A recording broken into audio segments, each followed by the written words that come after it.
Time to abandon ship. Oh no! Here we go!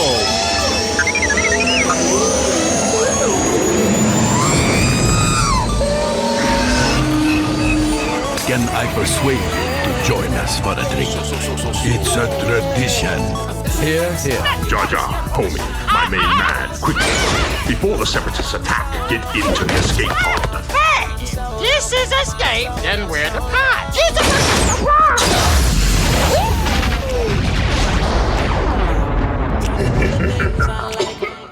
Welcome back to Star Wars Escape Pod and another episode of Rebels Talk, where we go way back and talk about Star Wars Rebels, which, believe it or not, has been a number of years since it's been finished, since it came out.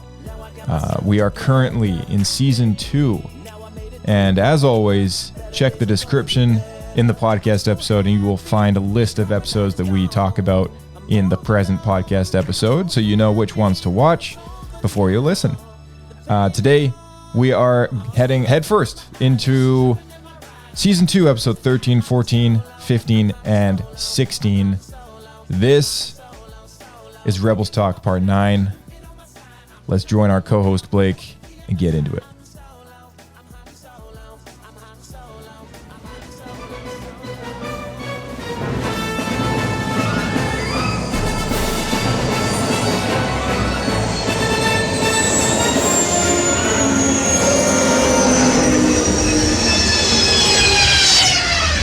Another happy landing.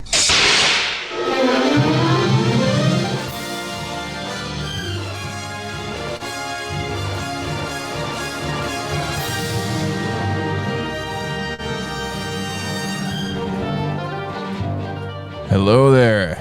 Hello there. And welcome back to another episode of Rebels Talk. Good to have you back, sir. Thanks, man. Something I wanted to call out, because I keep forgetting to do it, but I notice it every time we do the intro. So, did you notice that in the Han Solo song we listened to, he says, I got my picture in the Palace Zoo. I got my picture in the palace. Yeah. Zoo, yeah.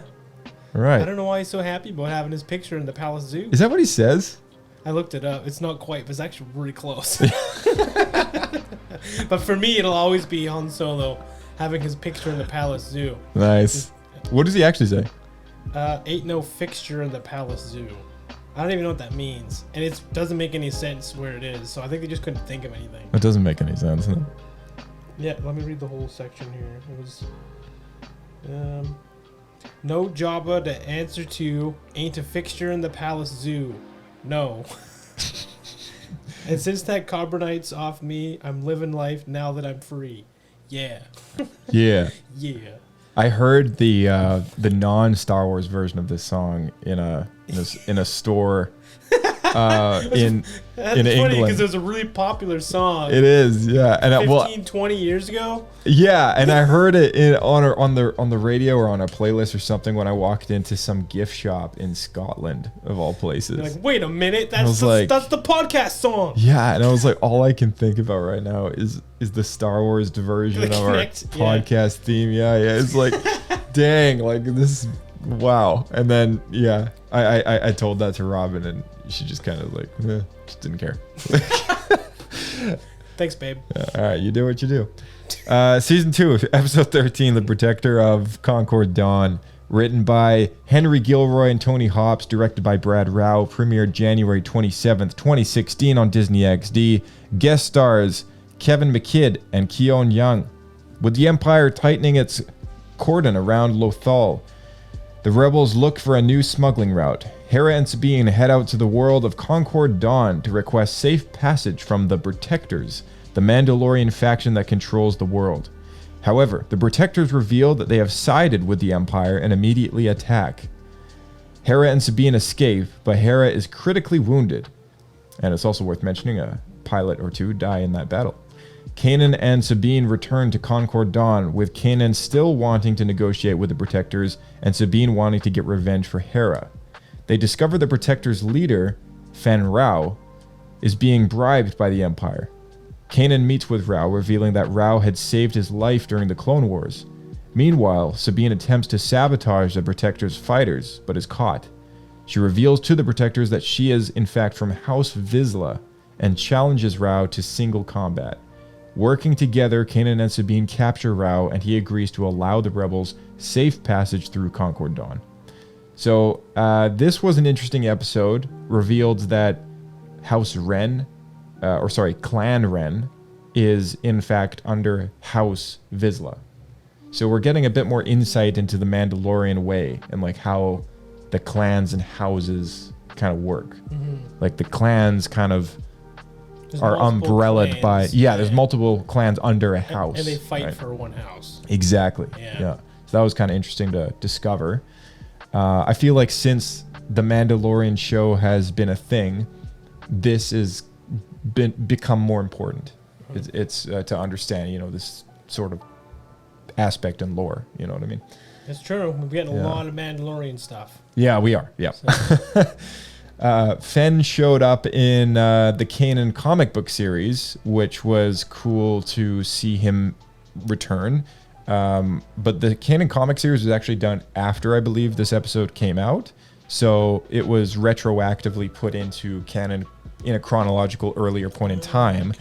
However, if anyone hasn't read the Kanan comic book series, it has been slightly overwritten in canon with the premiere episode of The Bad Batch.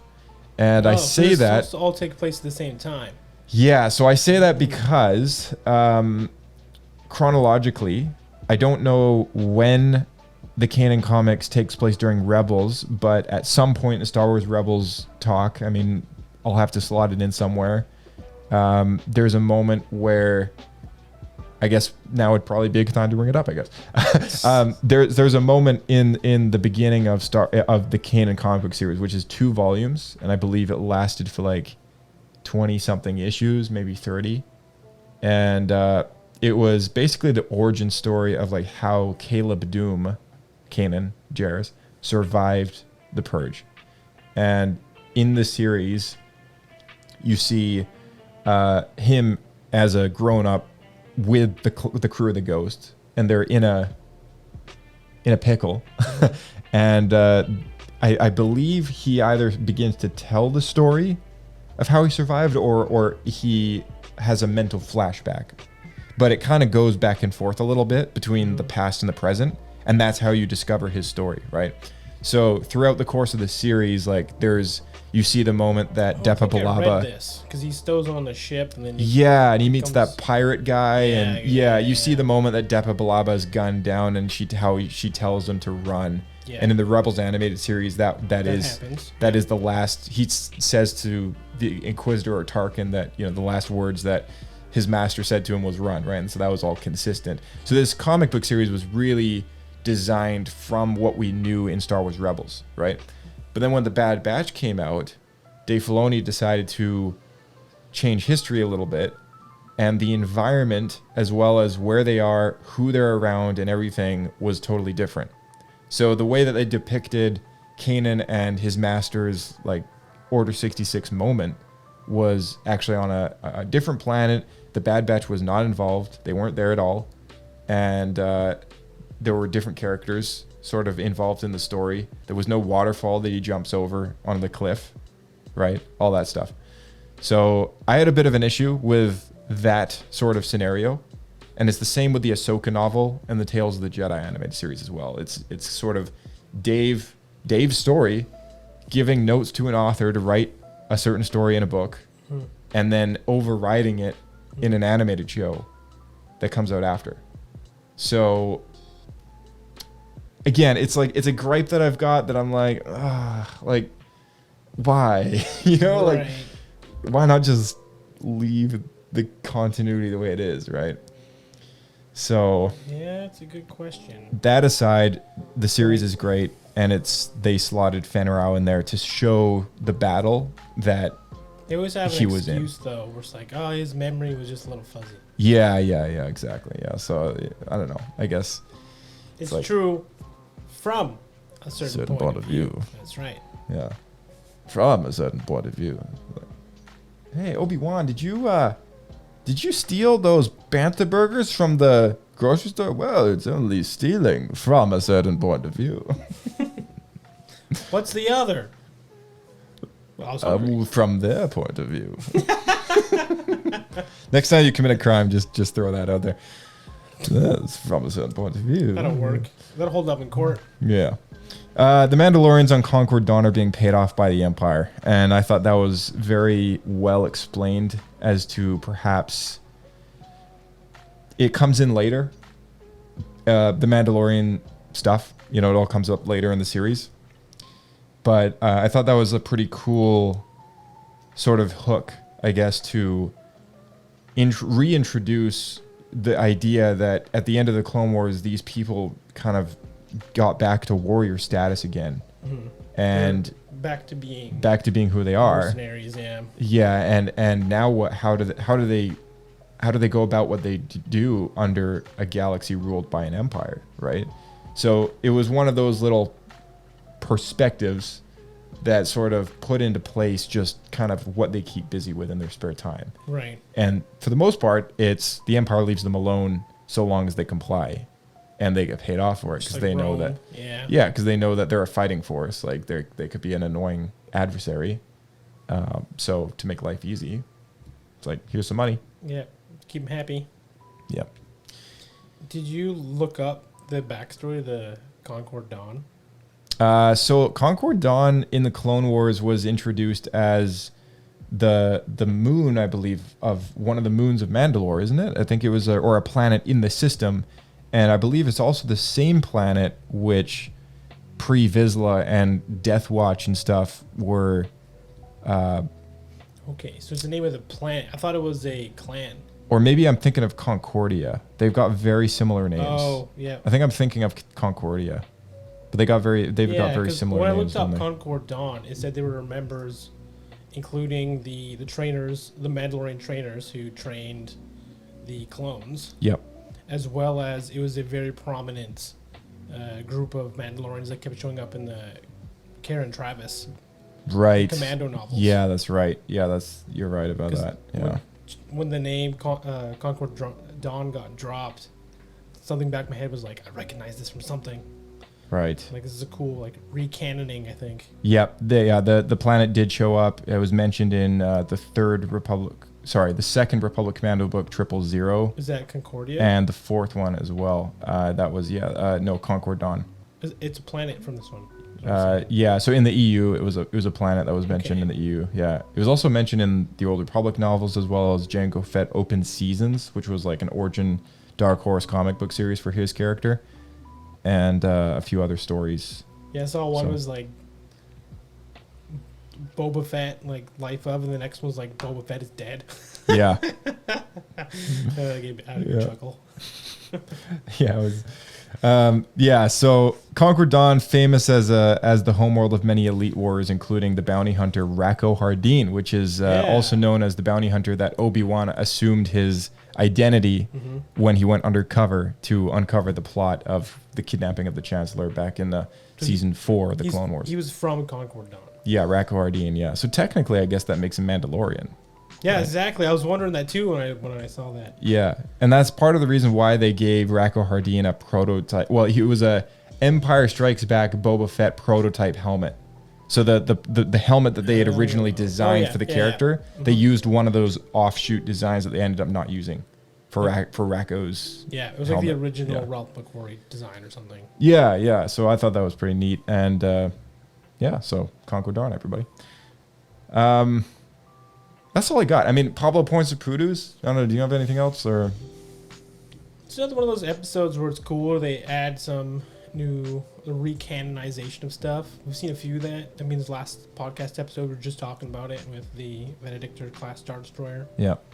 It's always cool to see recanonization of stuff. Mm-hmm. We're seeing Sabine grow a little bit in this episode. Yep. Because she wants to kill. Yeah, first time I've ever seen her with like a bloodlust sort of thing, right? But then she was like a step ahead, so like, how bloodlusty was she? You know what I mean? I don't know. I was kind of surprised though that she totally bested him in combat so easily. Yeah, I was like, dude, this is like, he's like the leader of their clan. He's like twice your age and like has all this battle experience. Why he's so old. Yeah, how'd old she and just? slow. Yeah, like I don't know. I guess so. Yeah, that was a little iffy. Yeah. The other thing though was, so they wouldn't let them pass through their system, and so they just kidnap him, and so like, okay, you can do it. Yeah, so Kanan explains that. He does, yeah, but I'm it still was like, kind of funny though. I don't know. It's like a bit of a quick turnaround. I kind of get it because Mandalorians, you respect the strongest warriors. So they got bested. Yeah, and also if they reported that to the Empire, like they would start to get involved, and that's what they don't want. Yeah, exactly. So they're it's sort only of gonna work for so long. That guy's gonna show up again looking for him though. exactly. Yeah. So what I thought was weird is like he killed a bunch of rebel pilots in that first opening to the episode. Yeah. And then at the end of the episode, they're all friends. So it kind of reminded me of like Fast and Furious a little bit. Okay. And like in one of the later Fast and Furious movies, like one of the villains, like he's like, there's so much confusion with like some of the later plot lines, but like he's basically like, it's assumed that he kills Han, like the Fast and Furious Han, not Star Wars Han. And, all the characters are like going after him for like revenge, and like he's doing this because like they killed his brother in the previous episode. Turns out they didn't. He's actually just like in a coma in the hospital. And they like basically at the end of the movie, like Vin Diesel's character, like Dom, and like him, like they're like going at it, like hitting each other with like crowbars and like just like trying to kill each other, right? And in the next movie, the same character like saved his son like off a plane. Like it saves New movie, new story. And then they All joined the sins family forgiven. barbecue. Yeah, right. The barbecue. The barbecue, the family barbecue. Corona-funded family barbecue. You can have any beer you want as long as it's a Corona. Exactly. That's all that's here. Anything else? Man, is that a kokanee over there? Nope. That's a Corona. That's just more Corona. You don't see anything. Somebody get this guy out of here. Yeah. Anyway, so it kind of reminded me of that. It's like that's a really quick change of heart. This dude just murdered like two of your pilots. Like now he's Yeah, I kind of forgave pretty quick on that, especially because as we find out, I think in like the following episode, that they're running out of pilots. Yeah, it's like, well, and that's something that Hera said. Like, oh, we're losing pilots faster than we can recruit them. I was like, okay, well, now you're making sandwiches for this dude. Like, Yeah. what's Guy, going like, on killed here? everyone. Yeah. Anyways, I would say 1 Pablo point. Yeah. It kept me engaged. I was interested in the Mandalorian offshoot group from Concord Dawn. It was cool to see Fenn Rau's a cool character. It was cool to see the Mandalorian starfighters again. There was enough to like about it. Sabine's bloodlust, Kanan's like Jedi sort of approach to the I was situation. surprised that he wasn't more angry, considering Yeah. they're like pseudo dating. Yeah, I don't know. And then of course the whole like him jumping on the fighter as it took off and having that kind of aerial moment where he. That was cool. That was Actually, cool. the fight on That top was of pretty the sick. Mandalorian fighters. Yeah, I like that a lot. Yeah, cuts it all up and rips the guy out. 1 Pablo point. Yeah, I'm hesitant to give it just like a hair more, but I think 1 Pablo point. Sweet. Did we explain our rating system? Yeah, so 7, score of 7. 3 Pablo Pudus, the absolute worst of the worst. Moving up from there, you got 2 Pablo Pudus, 1 Pablo Pudu, 50%. That's a Bendu, the one in the middle. And then we got Pablo points, 1, 2, and 3 Pablo points. 3 being the absolute best of the best of the best, 100%. So 1 Pablo point, it's not bad. It's like It's a like- passing grade. It's like between 60 and It's 70, good. probably. Like it's not great, but it's Yeah. like it's good, right? It's all I really shot for in life when I was going to school. I wanted Yeah. to pass. Hey, you get a good grade. I didn't want to try too hard, put too much effort into it. I got other things to do. Just wanted to get over the line. Got good grades, the future's so bright. You gotta wear shades. All right, season 2, episode 14, Legends of the Lasan, written by Matt Michnovitz, directed by Saul Ruiz, premiered February 3rd, 2016 on Disney XD. Guest stars Jim Cummings, Gray Griffin, Gary Anthony Williams. Following a tip from Hondo, the Ghost crew rescues a pair of Lasats from Imperial custody, Chava the Wise and Gron, both whom recognize Zeb as captain of the Lasan Honor Guard. Chava and Gron explain that they are searching for a mythical world of the mythical world of Lyrasan, where the surviving Lasats can find refuge. However, Zeb is reluctant to help due to his guilt over failing to protect Lasan from the Empire. With some encouragement from Ezra, Zeb transforms his bow rifle into its true form and combines it with Chava's staff, revealing Lyrasan's location in uncharted wild space. However, they find their way blocked by a dense cluster of black holes, while Agent Callus pursues them. Trusting in Chava's wisdom, Zeb uses the energy from his bow rifle to create a protective field around the ghost, allowing it to navigate the black hole cluster safely. On the other side, they find the world of Lyrasan, which is the true home planet of the Lasat people. After dropping off Chava and Gron, Zeb decides to stay on the ghost in order to find more Lasat survivors to guide back to Lyrasan. It is in this episode that the ancient names of the sides of the Forest are first revealed by Chava, calling the light side the Ashla and the dark side the Bogan, and repeated by the Bendu on Adalon in a later episode of Star Wars Rebels. Spoilers. Too late. Too late. Too late. So Hondo and Ezra have kept in touch. They've got a set of communication devices there. This is the slimiest we've seen Hondo in a while. Yeah, it is. Switches sides, I think 3 times or 4 times in 10 minutes. I smell profit. Yeah, he's anything for a I buck. can see right? how this would look incriminating. Yeah. So good. The Lasats have taken up religion and no longer fight, to Zeb's disbelief, which he, part of the honor guard, that's what he knows, right? He's a warrior, right? So when he meets these people and what's the guy's name? Gron is like, oh, that's not our way anymore. He's like, what? Like, what the heck? Yeah, he's become a pacifist. Yeah. It's like, what happened? Mandalorians. Like, I've got an ancient, like, battle, like, thing here. I mean, like, in my hands, like, what? Like, this is the way of our people. It's like the opposite that the Mandalorians, you know, they're going back to their original warrior roots. Mm-hmm. Like, the Lasat people are moving away from it. So I thought that was kind of interesting. Always in motion, the future is. Yeah, exactly. What do you think of this idea of Zeb being that not just an honor guard now, but the high honor guard, as in like the leader of the honor guard, probably the best warrior, maybe on the planet? I think it's cool. I mean, I would like to know the connection between where we see his character storyline end in the end of Star Wars Rebels to where it ends up in his cameo in The Mandalorian in season 3. It's a good question. So, you know, again, spoilers. But obviously anyone who's kept up with Mandalorian has probably seen Zeb. And he is working as a pilot for the New Republic.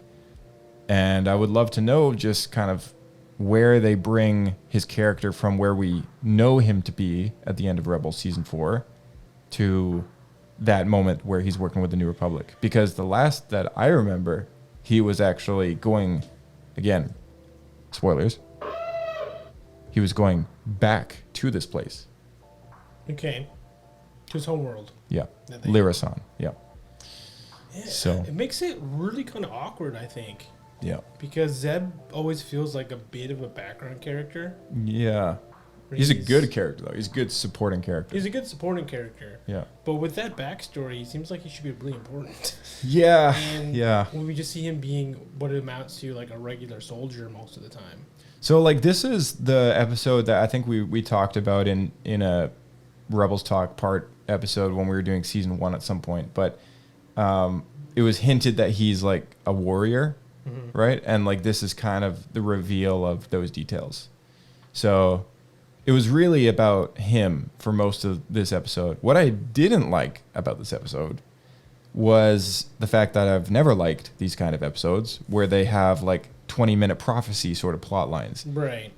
Super cheesy, never works. You didn't like the Indiana Jones staff? I mean, like, it works over the course of, like, maybe a couple episodes or maybe something that has Too been rushed, is what you're saying. it's just rushed, man. Yeah, like in 20 minutes, like, you get, actually it's less than 20 minutes because, like, the characters only reveal the prophecy or whatever in, like, the halfway point or, like, a quarter way through the episode. But, like, it's like, are you kidding me? Like, the I don't know, the results of this prophecy that's so-called, I don't know, I just don't get it. Like, okay, if there are Lasats on this planet, why is there a prophecy for these, like, just to lead these two people there To their homeworld. to their homeworld? Like, I just don't get it. Well, she said anyone can be any of the three things: the fool, the warrior, and the child. Yeah, Right. So it's like, I guess so. I But guess that's like the prophecy. so any Could be prophecy. anyone who's willing to. So the prophecy can just come Take true it on out. just any Tuesday. I Like, guess so. I don't know, I You just- specifically need an honor guard staff, and I guess the so. woman with her staff to show you the way, because he recognized her. yeah. So, is she like just a regular like is a No, priestess, she's or a- is she like she's- the priestess? Yeah, no, she's I think part within the culture. I think she is probably a more notable person. Yeah, but is it But- like a priest at a church? Like they're I all think so. over, or is it No, like I there's thi- only the one, like the Pope? I think it might be something like, the Pope sort of thing. Like, Yeah, so that there's means that like, she would have to lead you back there. I think so. She'd be the only one. I think so. Okay. Yeah, but I don't know. It didn't really sit too well with So me. she Like, dies, they're screwed. okay, so yeah, but like here's the thing.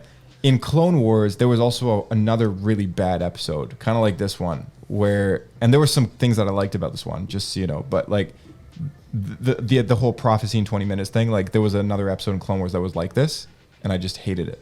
With And it Jar Jar was Binks? the one with no, it was the one with R2 and 3PO, and they're there on a planet where they go into like this underground tunnel, and they meet. There's like this whole world down there of like, it was like a fairy tale. It was like kind of reminded me of like Thumbelina. Like there was like a riddle that they had to solve, and there was like this fairy princess lady that like launched them back out of the underground on some sort of like water plant thing. They had to like put water in this, like they had to This solve is a riddle. bizarre, man. It was so I strange. think I repressed. And there this. was like Was this tree season like one? there was like tree like people. No, it was like season 4. Really? Yep. They're at their stride. I'm very surprised by this. I don't remember it. At It was all. the same story arc where R2 and 3PO are lost together Yeah. for like a series of 3 episodes. So there was this one, and then at the end there was like a prophecy that was like, you save our civilization kind of thing. And basically all it was like 20 minutes of them figuring out they just need to like push the manhole cover back over like the underground tunnel so that the Yeah. pressure levelizes or whatever. Because like it was like releasing gas to the upper atmosphere and Right. causing all these quakes. So like the episode was a there was joke, this whole dude. prophecy Yeah.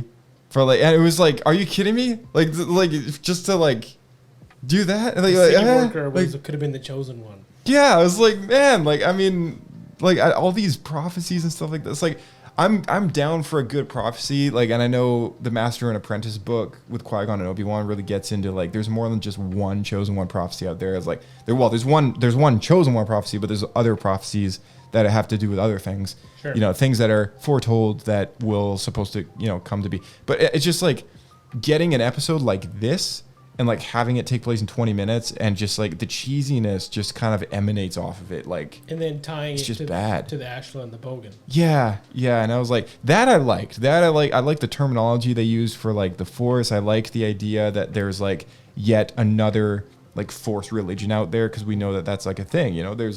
There's like the Guardians of the Wills from Rogue One. There's the Church of the Force from The Force Awakens. There's the Jedi. There's the Sith. There's the Night Sisters. They're all different, and they all look at the Force a unique way. And now there's the whatever they call themselves, the Lasan people. They have their own way of looking at the Force as well, right? So that I don't have a problem with. But what I did have a problem with was just the plot of like, why does there have to be a prophecy?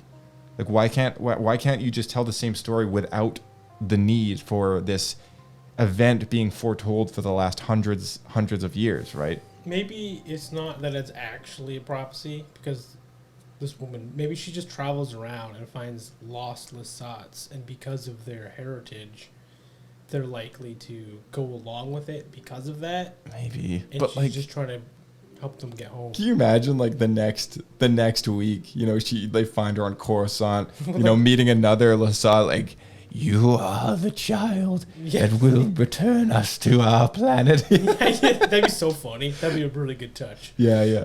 It's just not. Just think a traveling salesman. Yeah, it's not Garon this time. It's somebody else, some different Lasan, But like, it's just, I was like, man, I just can't do it. Like these prophecy episodes, they just rub off as cheesy to me.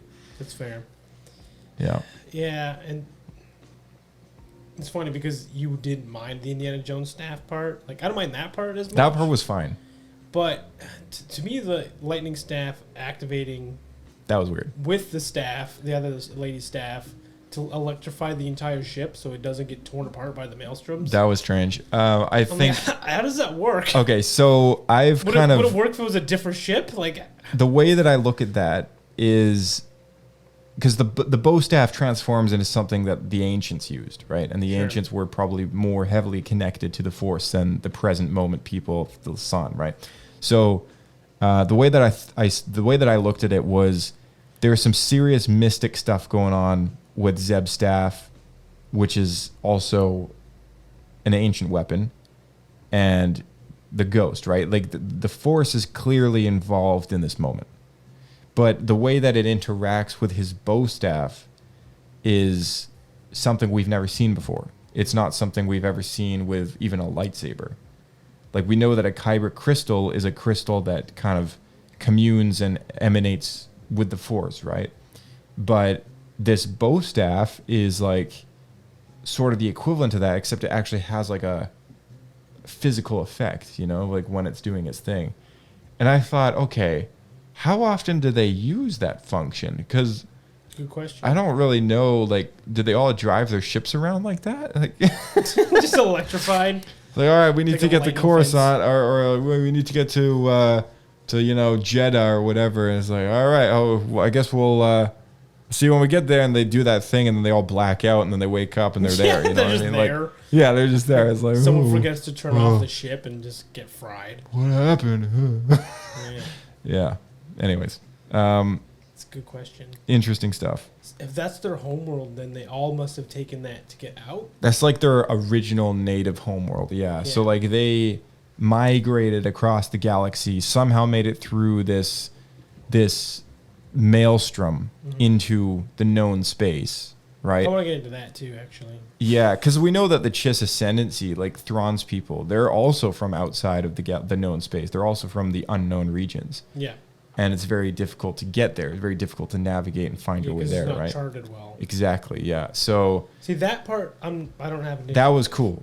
Yeah. But if you think about it logically, the map they were looking at was something that was saved on Chopper's hard drive. Yeah. So if they use magical force properties with the staff through a projector, how does it suddenly have more information that Chopper didn't originally have? Yeah, exactly. Like, how do you know? Like, how do you? So, because like Zeb pointed out, he's like, "That's the planet," but it's beyond like, the if outer it's a rim. charted planet, then it's not wild space. That's not uncharted. Clearly, it's in the hologram, right? Yeah, but it's saved somewhere. I don't know, is it encrypted? Yeah.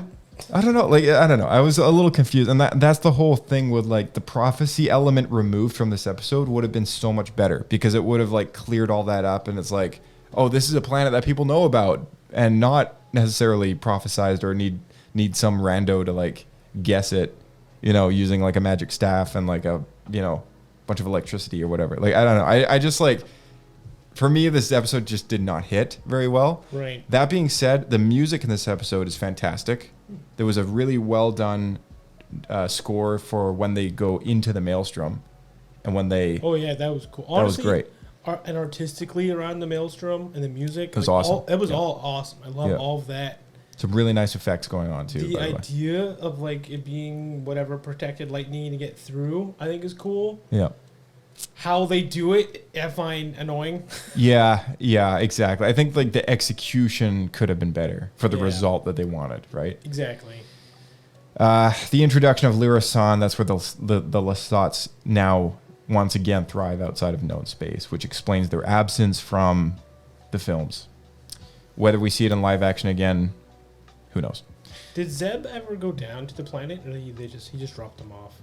I think they dropped them off, but Yeah, he dropped them off and then came. you never actually see it. Right, because all you see is Ezra like Man, he's been gone a long time. Is he even coming back? Oh, there he is. Yep. That's a little weird to me. A Yeah, guy it who is. thought he was the last of his species, and he's so quick to leave the rest of his species when he finds out he's not the only one. Yeah, exactly. It's like, all right. Guess everything's all right here. Let's go and kill some imps. See ya. See ya. All right. Pablo points and poodoos. 1 poodoo. Oh wow. I'm gonna go with the Bendu, I think, just because I thought artistically it was really cool. All right.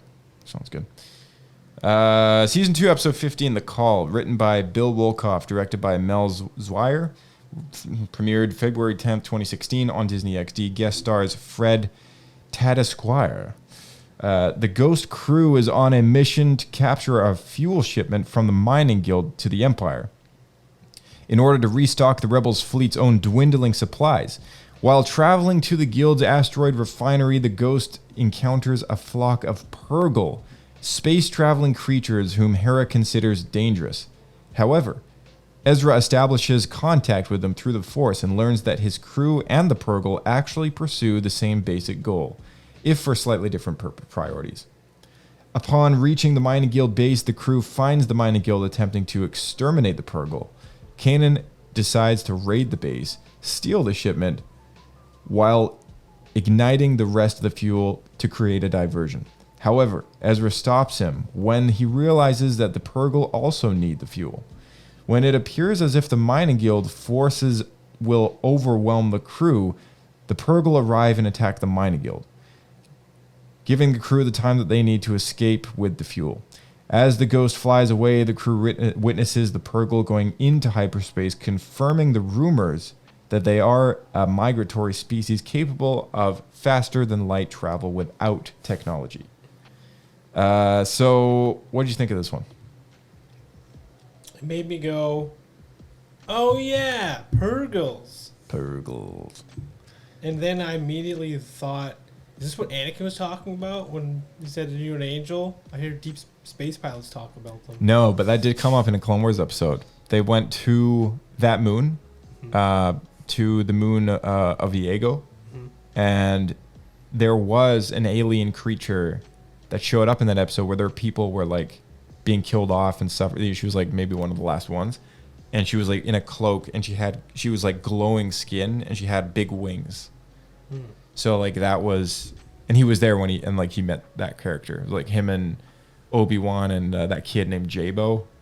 You remember him? I don't remember Jabo, no. All right. Yeah. No, I kind of wish there were Purgles, because it'd be really funny if he was like, Padme. are you a Purgle? Yeah. He's in his head, he's thinking like, oh, this is a beautiful thing.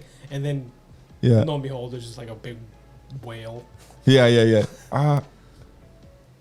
Are you a Purgle? What's that? I hear they're giant space whales that jump into hyperspace. Deep space pilots always talk. Deep space pilots always have plenty of stories about them. You're a funny little boy. Yeah. All right. So Purgles are introduced to Star Wars for those who want to know more. They are in this episode. So if you're not watching Star Wars Rebels, you're just tuning into what we summarize and talk about. It is season 2, episode 15, The Call. So that's where you can find the first introduction of Purgles to Star Wars lore. I don't believe they're actually something that were in the EU either.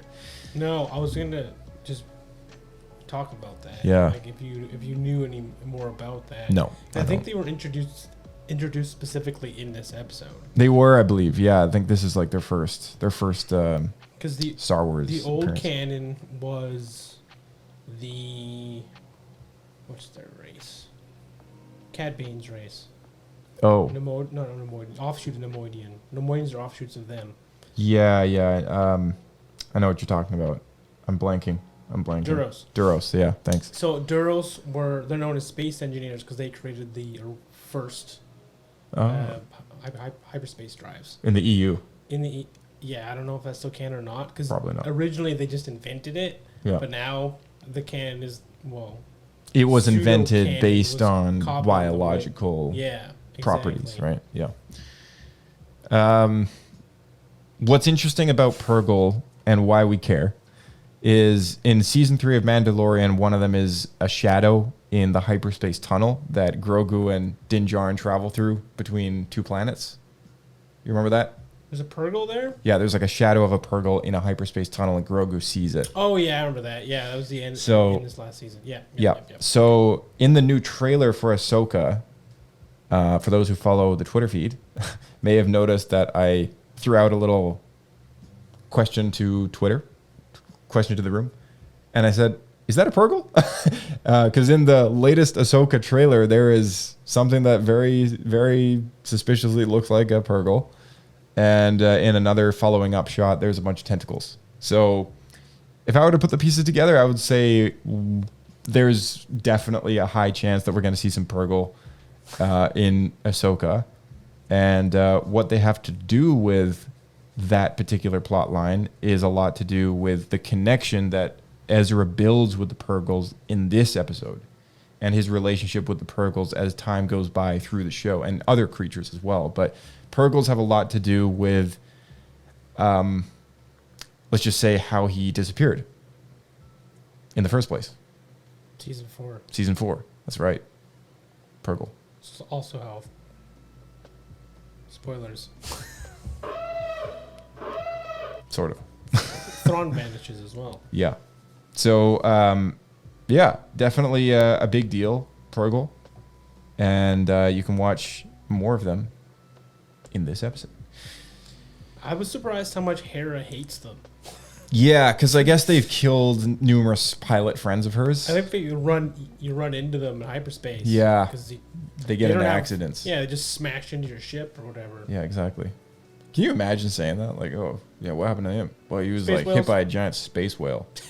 Oh, shoot. It's like the equivalent of being hit by a bus. Yeah, like it happens. But like when you hear that, it's like it's kind of used as like a kind of like a I don't know, like a memeable way to go out. You know what I mean? Like it's like an expression. You know, it's like, oh, I feel like I was hit by a bus. You know what I I mean? feel like I was hit by a Purgle.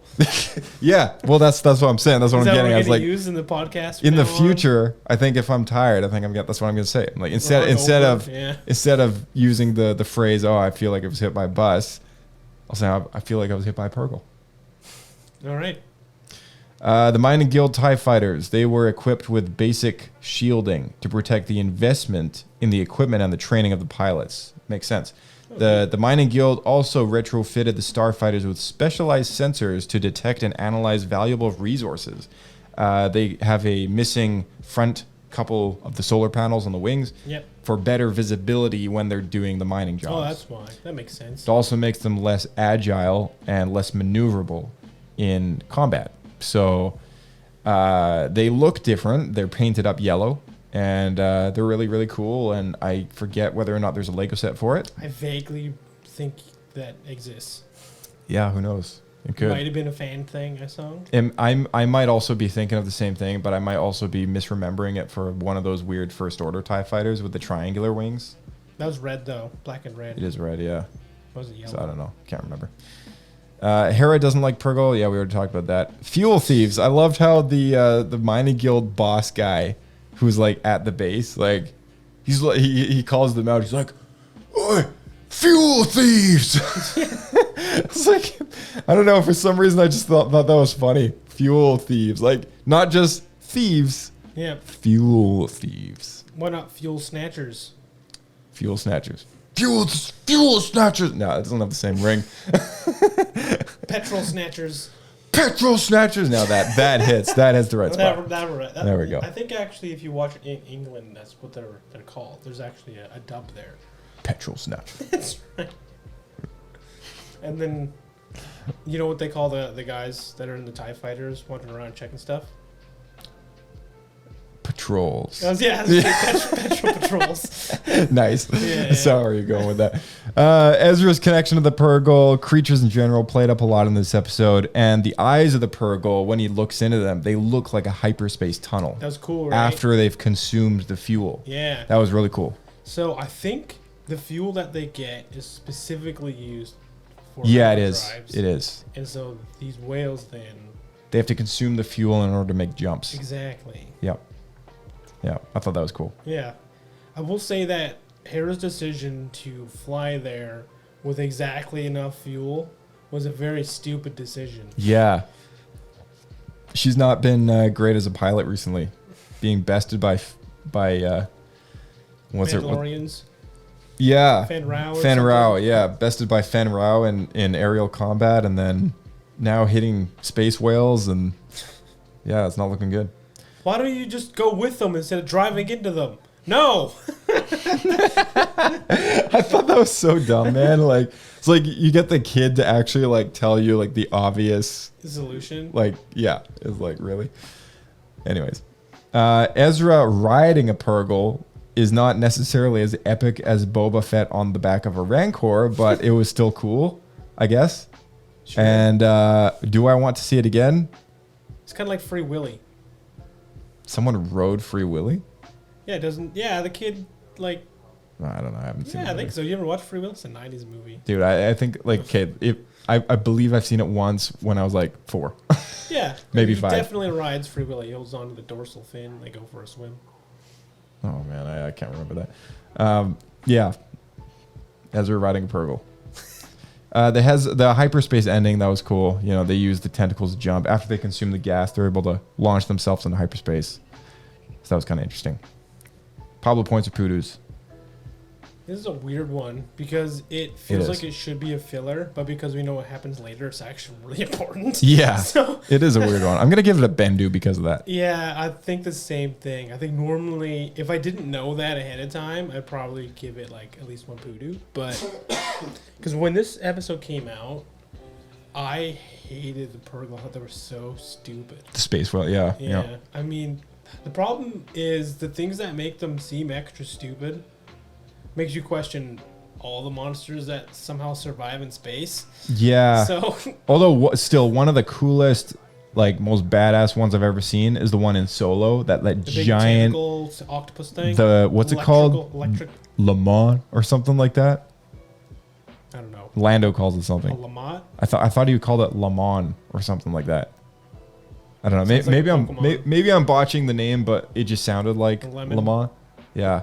I don't know. Lemon in French. It was cool. Like, it was Lemon. creepy looking.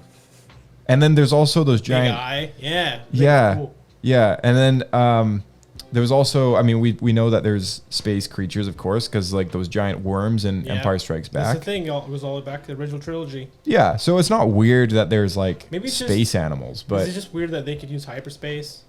I think that's the weird part. Yeah. Yeah. The weird part is definitely the hyperspace How do they swim connection. in space? And I see why they did it. I believe in one of the Rebels recons, which ironically enough, you know, maybe we'll start playing those, you know, when we talk about these episodes going forward, because I feel like that would be kind of a good thing to throw in. I haven't had anyone send us a message about.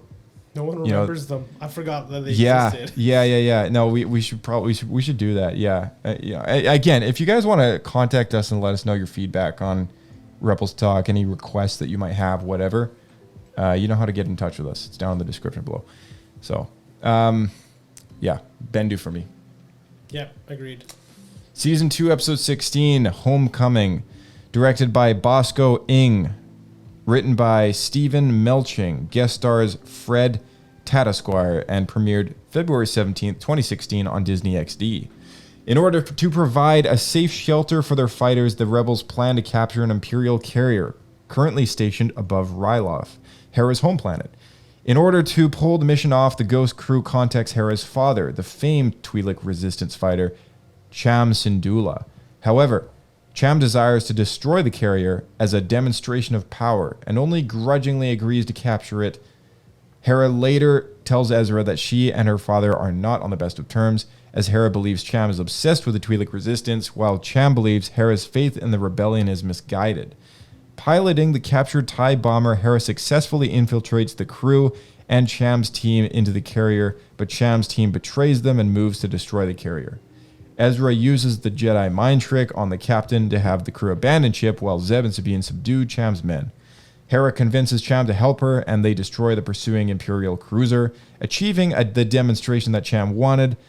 After adding the carrier to the rebel fleet, Hera and Cham reconcile the relationship before parting ways. What did you think of this one? I liked it. I thought it was a lot of fun. There's a lot going on. I like seeing Cham again from Clone Wars. Yeah. Seeing that. And Bad Batch now, too. That's true. Yeah. That wasn't out yet. That wasn't out there at the time, yeah. It's becoming a very prominent Twi'lek. That's right. Yeah. The first time we see Hera use her native accent, I think. Yes. Yeah. Hera's accent returns, speaking to her father, like arguing with him. It's almost like the mask is off, you know? It's almost like, to me, she purposely tries not to speak like a Twi'lek around other people because I guess maybe she just has either could be to hide her negative identity. She's royal.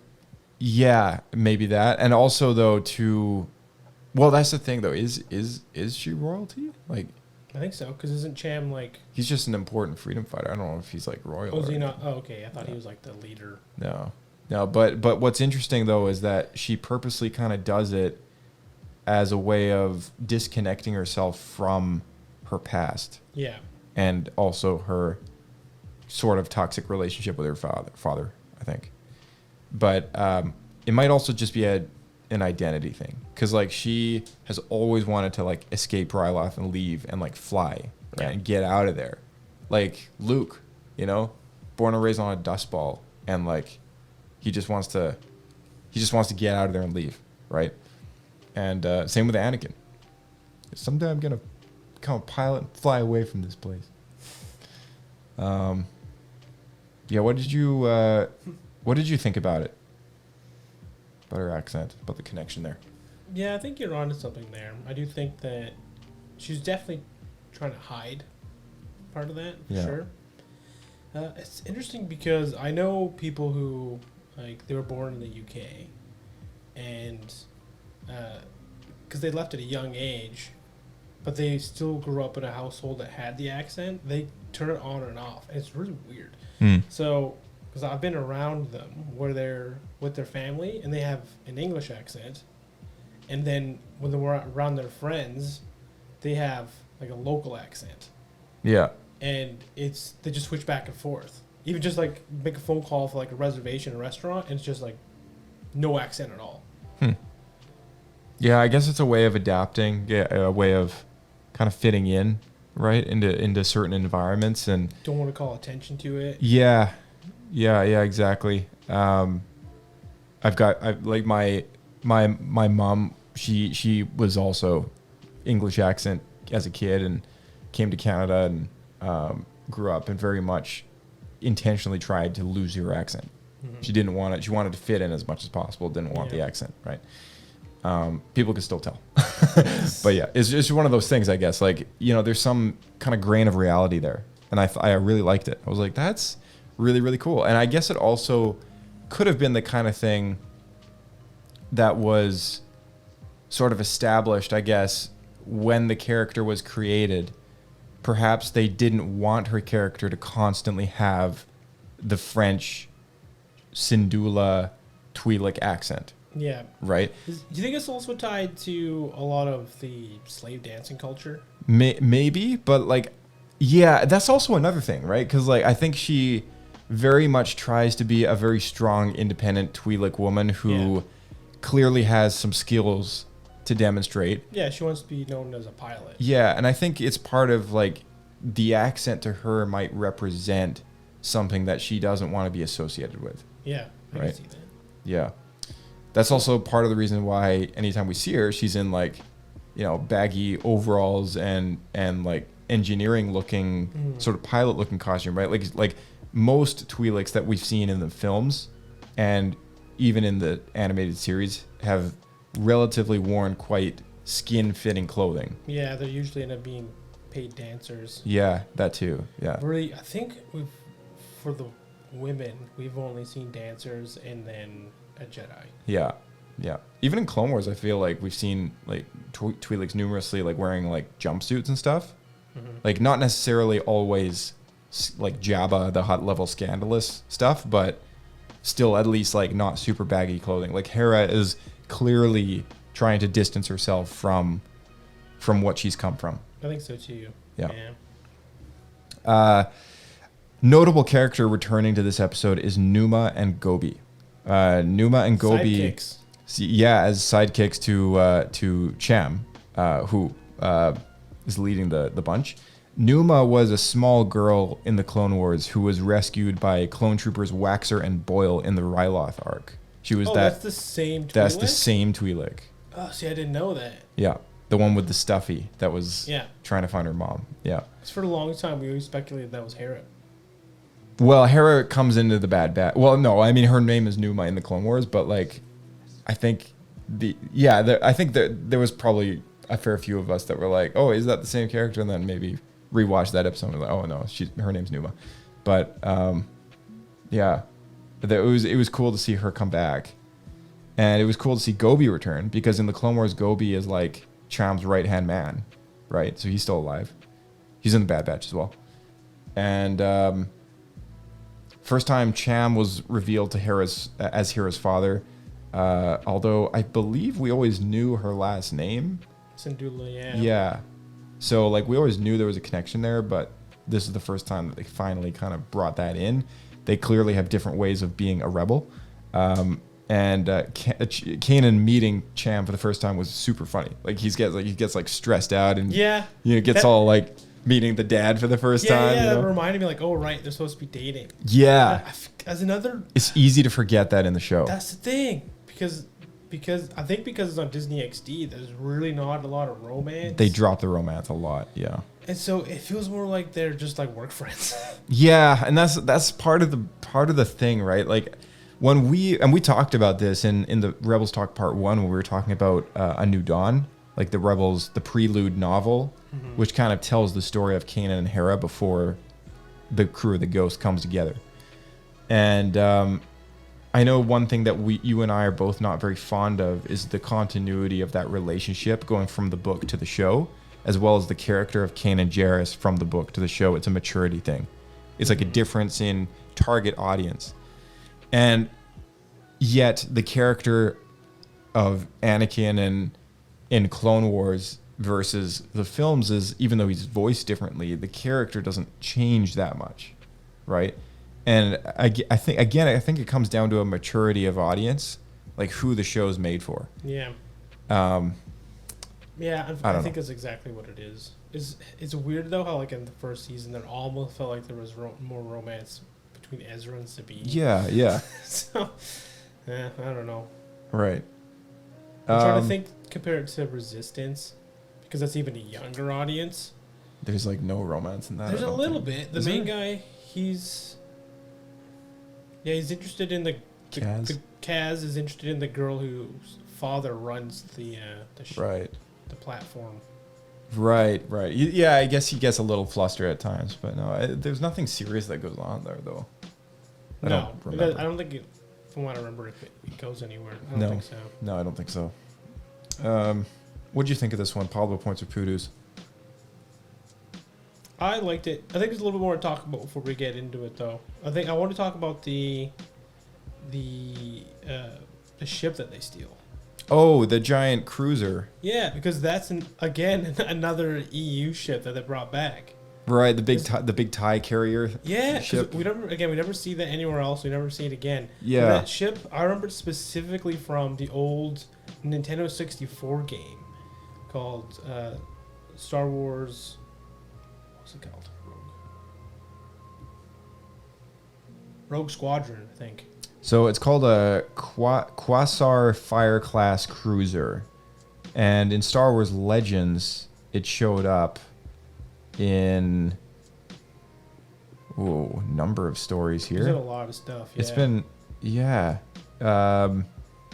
Knight Errand. That was mention only. That was a novel written in 2011, actually just before the buyout. And then it showed up in X-Wing Rogue Squadron issue number 22. Mm-hmm. It also showed up in Star Wars TIE Fighter, which, you're right, that's an old LucasArts game from 94. Mm-hmm. It's been around a long time. Yeah, it's been around a while. It was always a Rebel ship, which is interesting. It was always a Rebel ship? Yeah, at least like when all the games I played, it was like the Rebel ship that everyone launched all interesting. the X-Wings and stuff from, which is what they stole it for here. Right. So it's been recanonized. I'm sure it was always it's a good call. Imperial ship that was stolen. Yeah. It kind of has the shape of a Star Destroyer. Right, that would make sense. Yeah. Yeah, that's cool. That's a good call out. Definitely something of note. I haven't seen this ship though in any of the films, so it makes me wonder Yeah, they keep doing that. That's the other problem. I can't remember what happens to it in the show, if anything does happen to it. Why is it not there for A New Hope? I don't know, but it's probably there in The Rise of Skywalker at the very end. Well, the other... okay, Not sure. this has actually been something on the back of my hand for a while now. So, in A New Hope, the Rebel cell that fights the Death Star is quite small. Yeah. There's a handful of X-Wings, right? And they all launch out of...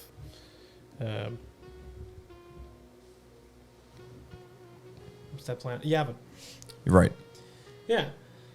But we know from Rebels, as well as, I guess, even Rogue One, that there's still a lot. There's like the rebellion is quite large, so this ship could exist somewhere else. It almost feels like what we see in A New Hope is just one cell.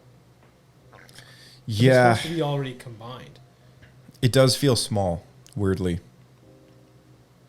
You're talking about like the response to the Death Star, right? Yeah, yeah. Yeah, it does feel strangely small that they wouldn't launch more. But then again, it is part of the military operation to only have a fighter go into the trench, right? So Sure. maybe their plan was to conserve as many of the more useless in battle ships that they would have. I don't know. By the time we get to Return of the Jedi, they have a full fleet. So like these other portions of the Alliance, different cells or whatever, they have to be around. And yeah, and also like it's kind of worth remembering this is and this is why I have such a hard time referring to this era as what they called it in the old EU, which was the Galactic Civil War. Right. Because I always thought that the Clone Wars was a much more appropriate time period for that terminology. Galactic Civil War. That's exactly what the Clone Wars was a Right. Galactic Civil War. The Rebels versus the Empire, to me, that never really felt true to what it's called, because it wasn't necessarily. It's smaller. It's smaller, yeah. It wasn't necessarily entire Strike team, star systems of planets betraying the Empire, right? Like it was people coming together on those planets, not necessarily the planet and their leader themselves, right? And yes, it did get there eventually, sort of, in a way, but it was much more small scale. It wasn't like we're in rebel space now, right? Like it's like the rebels are Right. always on the run. They're always in Imperial territory, sort of, and never really in a safe spot. Whereas like during the Clone Wars, like Coruscant is a relatively safe spot. That's in the heart of Republic territory.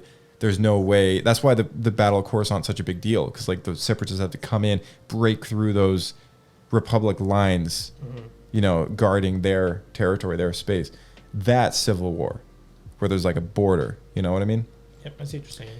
So like I've never really agreed with like the terminology of the era, and but it's important to Is it just a remember. heritage name, because it's just kind of always been called I that. think so, but also I think it is also important to remember that the sliver of story that we have in A New Hope, I mean, there is more going on out there. But I've always thought, oh, this is the end of the rebellion if they blow up Yavin, right? Yeah, I've always felt that too. I mean, that's kind of what the movie Because was. Vader says that too, like, it will seen the end of Kenobi, it will soon see the end of the rebellion. Leave now, in our moment of triumph, Yeah, like to wipe them out with one swift stroke. yeah, it's always seemed to me like that's the pinnacle. Like all the rebels are there, like on the Yavin, right?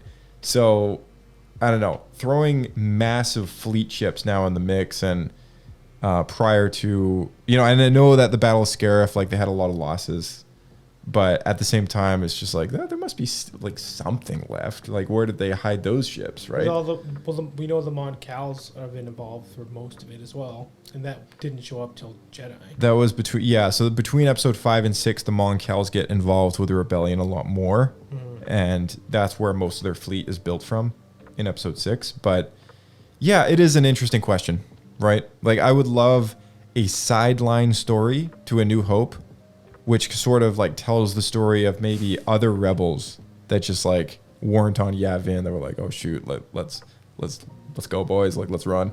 You know, save the rebellion, save the dream. Yeah, it's a good Save the rebellion, save the dream. Book on it. I'm gonna give this episode 1.5 Pablo points. Yeah, I'm right there. 2 is definitely too much. Yeah. 1 also feels safe, kind of an area. Yeah. But I think there's enough positive going on. Yeah. Just one Our of those listeners things. must be so bored because we just review everything in the same opinion. Yeah. But then again, though, it's a fairly consistent show, right? Like, I don't want to be too hard on it, but at the same time, it's a fairly consistent show. Like, there isn't like standout, massively awesome episodes and then like super, super bad ones. Whereas, like, I feel like in Clone Wars, it was a little more diverse. Well, it's not even that, because if it's really good or really bad, then again, That's true. have the same opinion. You gotta have stuff that's more controversial. That's true, yeah. Because, like, again, like Clone Wars at the very end, like, there was some stellar episodes in there, like, just one after the next. But it's also very hard to rank those episodes one at a time because there's more story arcs in that series, whereas in Rebels, it's more kind of week by week. Like, there's some two-parters in there for sure, but it's more just like... And there's carryover, but it's not like you have to watch these 3 together to get, like, one story. Right. It's like you're kind of just taking it as it comes. But Bad Batch, I felt like we had differing opinions more. And Bryce, too. Yeah, that was more like Rebels. It was more like kind of week to week, hit or miss. Yeah. Not really like story arc based stuff. Yeah, it's true. Felt very similar. It's Small crew, one ship, kid involved. You know, basically the same thing. it's basically Clone Wars version of Rebels. Yeah.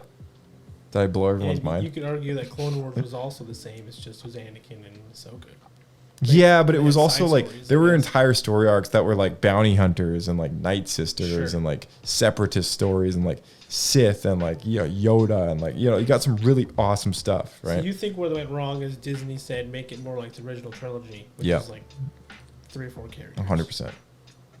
That was one of the reasons why I didn't actually like. That was one of my gripes when the show first like started. Yeah. Was I didn't like the fact that it was just about the same characters every single week, plus no story arcs.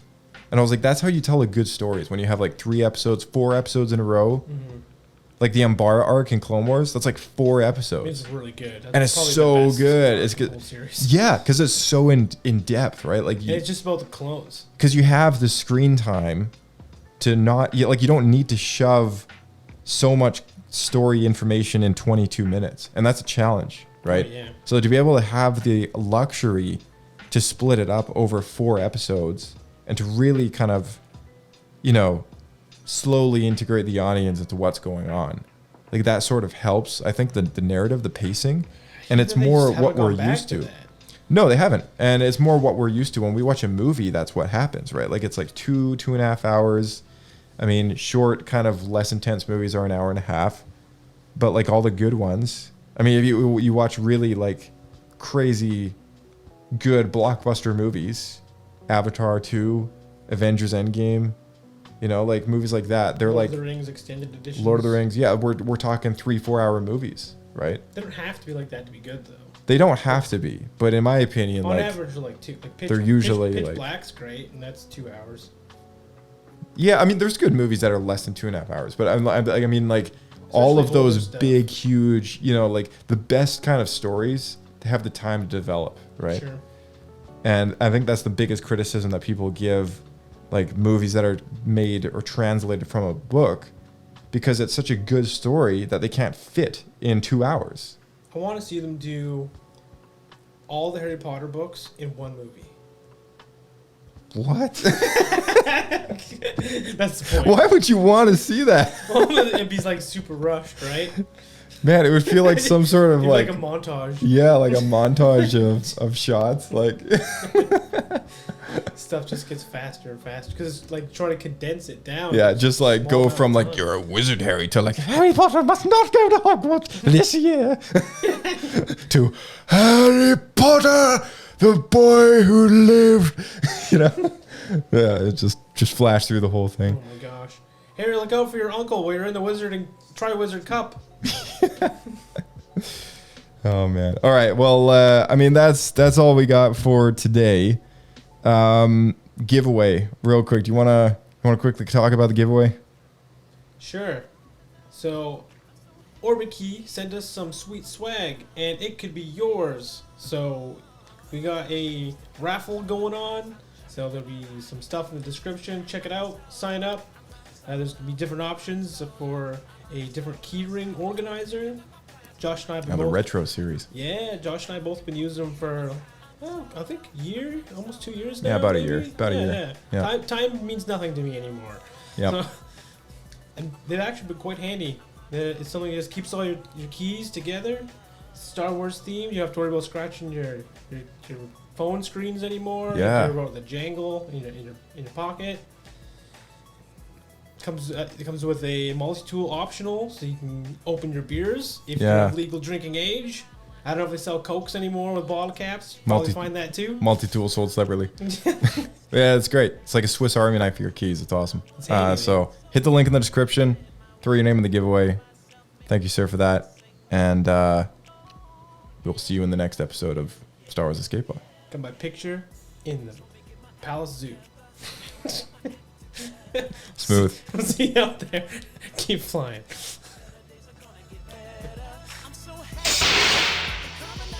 All right. Thank you so much to our audience for tuning in, as always, and for sticking with us on this journey to Ahsoka through Star Wars Rebels. And every week, a new episode of Rebels Talk. Actually, we're going to be accelerating that motion, and we're going to be putting out probably about 2 per week. So if you want to keep up with all what we got to offer, definitely follow us on the socials at SW Escape Podcast. Email is swescapepodcast@gmail.com. All are listed in the description below, as well as each week with the Rebels episodes that we watch, so you can watch before you listen. That being said, looking forward to seeing what we got next up on Rebels Talk, and we'll see you in the next episode of Star Wars Escape Pod. May the Force be with you. My life, I got stress no more.